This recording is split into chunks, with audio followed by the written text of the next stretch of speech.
Quels sont les facteurs de risque de glaucome chronique à angle ouvert à rechercher à l'interrogatoire? Cette question est cruciale parce que le glaucome chronique à angle ouvert est une maladie donc chronique. À cause du trabéculum qui fonctionne moins bien et qui filtre moins bien, l'humeur aqueuse, qui est l'eau dans l'œil, a du mal à sortir, s'ensuit une hypertonie chronique, mais asymptomatique. C'est une petite hypertonie oculaire, ça peut être 23, 24, et le patient ne sent rien, il n'y a pas de douleur. Ce n'est pas comme le glaucome aigu où il y a la tension est à 50 et le patient se tord de douleur. Donc c'est asymptomatique.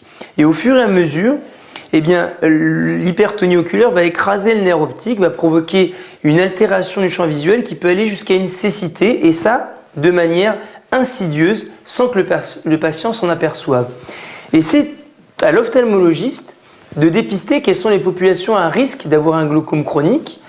Quand il prend la tension oculaire, quels sont les patients qui sont à risque de devenir aveugles plus tard, qu'il va falloir traiter en priorité et de manière précoce. Eh bien, cette première question va permettre de dépister ces patients à risque. Alors, quels sont les facteurs de risque à rechercher?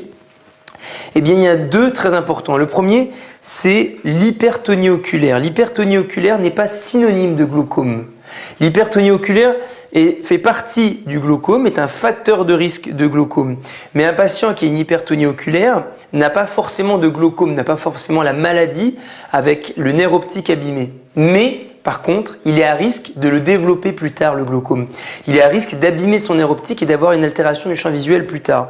C'est pour ça qu'un patient qui nous dit qu'il a une hypertonie connue, eh bien on sait que ce patient est à risque, si ce n'est déjà fait, d'avoir un glaucome chronique.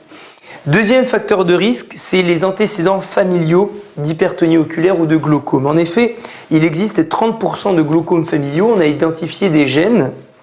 Eh bien, si quelqu'un nous dit que ses parents ont un glaucome, on sait que lui est à risque d'avoir un glaucome. Il va falloir particulièrement le surveiller, aussi bien au niveau de sa tension oculaire que de ses champs visuels. Et qu'en cas de doute, il faudra le traiter même assez tôt. Donc c'est très important de pouvoir connaître les antécédents familiaux. Il y a d'autres facteurs de risque comme l'âge supérieur à 40 ans, les corticoïdes par voie générale ou en collyre et les facteurs de risque cardiovasculaires comme le diabète et l'hypotension. Pas forcément l'hypertension, l'hypotension artérielle va donner une diminution de la perfusion du nerf optique et donc abîmer le nerf optique et donc glaucome. Est-ce que vous avez d'autres questions sur cette première question ? Oui, la forte myopie est-elle un facteur de risque de glaucome à angle ouvert? Excellente intervention de votre part, effectivement. La myopie peut être rajoutée dans cette liste comme facteur de risque de glaucome. Enfin, je n'avais pas envie non plus de trop allonger la liste, mais vous pouvez effectivement la rajouter. C'est une excellente intervention.